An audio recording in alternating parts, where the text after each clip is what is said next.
Alam mo ba, na bukod sa mga pangunahing karakter sa Mount Olympus, ay maraming pang ibang mga Diyos, na mayroon ding mga espesyal na kapangyarihan.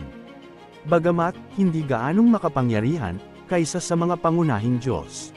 Isipin na lang natin na sila ay may suportang papel sa mga sikat na Olympian at Titans. Kilala rin bilang mga minor na Diyos, inaangkin nila ang napakaliit na teritoryo. Tulad ng isang batis o isang puno, kumpara sa mas mabibigat na trabaho, tulad ng pagkontrol sa lahat ng panahon sa universe.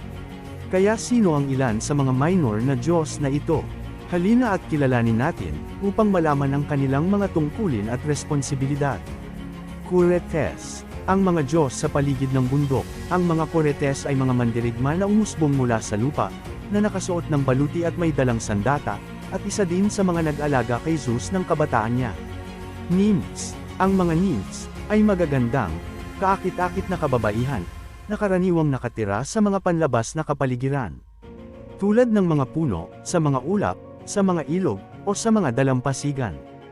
Eurystheus. Si Eurystheus, ang Diyos ng mga namumungang puno at pag-aalaga ng pukyutan o bubuyog, dalubhasa rin siya sa sining ng pagkurdlang ng gatas. Sinasabi na si Eurystheus ang unang gumawa ng keso mula sa gatas ng kambing. Asclepius. Si Asclepius ay ang Diyos ng medisina.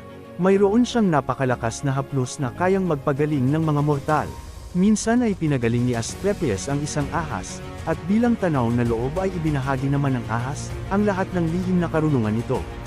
Dahil noon, ang mga ahas ay iginagalang para sa kanilang mga kapangyarihan sa pagpapagaling. Harmonia. Si Harmonia ang diyosa ng harmony, at anak ni Aphrodite kay Ares. Nemesis. Ang diyosa ng paghihiganti o nagpaparusa sa mga mortal na mayayabang. May isang kwento na may isang batang lalaki ang nahuhumaling sa kanyang sariling imahe. Inakay siya ni Nemesis sa isang pool kung saan umibig si Narcissus sa kanyang refleksyon, at nauwi sa pagkawasak ng kanyang puso, dahil hindi siya kayang mahalin pabalik ng kanyang refleksyon. Sad story.